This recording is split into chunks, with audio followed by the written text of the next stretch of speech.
Guys কি অবস্থা guys, সবাইকে স্বাগত। দেখেন আপনার সামনে দীপন যাইতেছে, কই যাইতেছে দেখেন, আমাদের গ্রামে যাইতেছে। মানে এটা তো ভাবতে অবাক লাগে। দেখেন দেখেন এই যে দেখেন ফিট পার হয়ে আসছে। আর চুল দেখে তো অনেকে হাসতেছেন জানি, হাসা খাইসা কোনো লাভ নাই, মানুষের কথা শুনে লাভ নাই। এখন আমরা যাইতেছি মূলত রেলওয়ে স্টেশন। চলো। তো ইতিমধ্যে আপনারা সৃজনের ইন্ট্রো দেখেই বুঝতে পেরেছেন যে আজকে আমাদের গন্তব্য কোথায়। তো কথা না বলে তো আমরা রওনা শুরু করি। সৃজনকে নাকি জীবনের প্রথম খাওয়াতে যাচ্ছি, তাই সে ভিডিও করে রাখলো। সৃজনকে খাবার খাইয়ে আবার আমরা আগের উদ্দেশ্যে গন্তব্যে রওনা শুরু করলাম। তো পরবর্তী যাত্রা দেখতে আমাদের সাথেই থাকো। ব্লগার খাউন দেন, আমি কি কি নিচ্ছি ওটা দেয় কয়। খাবারটা শেষ করে নিই, তারপরে আবার এই তো খাবারটা শেষ করে নি তারপরে। তো মাধববাড়ি থেকে অটো নিয়ে কালী মন্দির পর্যন্ত 20 টাকা ভাড়া দিয়ে আমরা দুইজন চলে গেলাম রেলগেট। রেলগেট থেকে 20 টাকা ভাড়া দিয়ে আমরা চলে গেলাম শালনা নেমে সেখান থেকে রেগুলার অটো নিয়ে 10 টাকা করে জনপ্রতি আমরা চলে যাব এখন মাস্টারবাড়ি যাওয়ার সময় শালনা ব্রিজের অসাধারণ কিছু দৃশ্য আমাদের চোখে পড়ে। এরপর আমরা মাস্টারবাড়ি নেমে সেখান থেকে মির্জাপুর চৌরাস্তা পর্যন্ত জনপ্রতি 20 টাকা করে ভাড়া অটো নিয়ে এখন আমরা চলে যাব মির্জাপুর চৌরাস্তার দিকে। তো চলো যাওয়া যাক।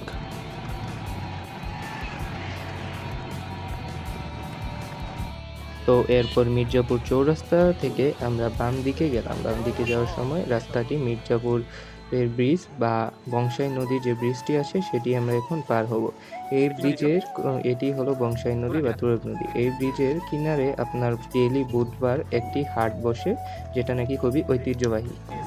এরপর আমরা আরও দুটি অটো পরিবর্তন করে এখন জামালপুর চৌরাস্তা হয়ে চা বাগান ছেড়ে এখন আমরা বান্দরবন মার্কেটের উদ্দেশ্যে সৃজনের গ্রামের বাড়ির দিকে রওনা হচ্ছি। তো বলতে না বলতেই আমরা সৃজনের গ্রামের বাড়ির রাস্তার প্রান্তে পৌঁছে গেলাম। তো সৃজন আমাকে তার গ্রামের রাস্তা দিয়ে সুন্দরভাবে নিয়ে যাচ্ছে। তার গ্রামের রাস্তা কাঁচা থাকলেও খুবই সুন্দর ছিল এবং প্রকৃতি খুবই মনোরম ছিল এবং গ্রামের যে আবহাওয়া, যে বাতাসটা খুবই মনোরম। সৃজন তার গ্রামের অন্যতম সেরা রিসোর্ট গুলবাগিচাতে আমাকে নিয়ে গেল। এখানে যাওয়ার আগে প্ল্যানিং হয়েছে আমাকে ও সুইমিং করাবে, তাই চলো দেখা যাক। রিসোর্টটি খুবই সুন্দর, তাও শুক্রবার থাকাতে প্রচুর ভিড় ছিল। যাই হোক, আমরা অনেক মজা করেছি।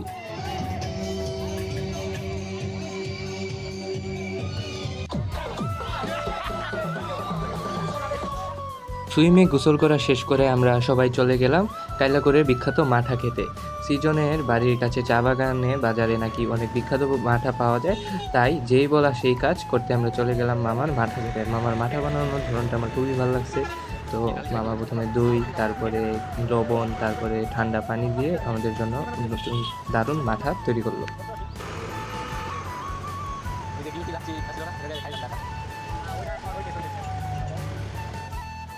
মাঠার স্বাদ আসলে সত্যি খুবই ভালো ছিল।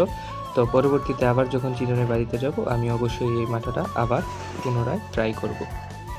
তো দুপুরের খাওয়া দাওয়া শেষ করে এখন আমরা সৃজনের পছন্দের নাকি জায়গা খামার বাড়ি সেটা দেখতে বেরিয়েছি। তো খামার বাড়ি সত্যি বলতেই খুবই দারুণ জায়গা ছিল। তো আশেপাশের ভিউটা খুবই সুন্দর দেখাচ্ছিল। তো যাই হোক, তো আমরা খামার বাড়ির দিকে রওনা হই। Cameraman never die.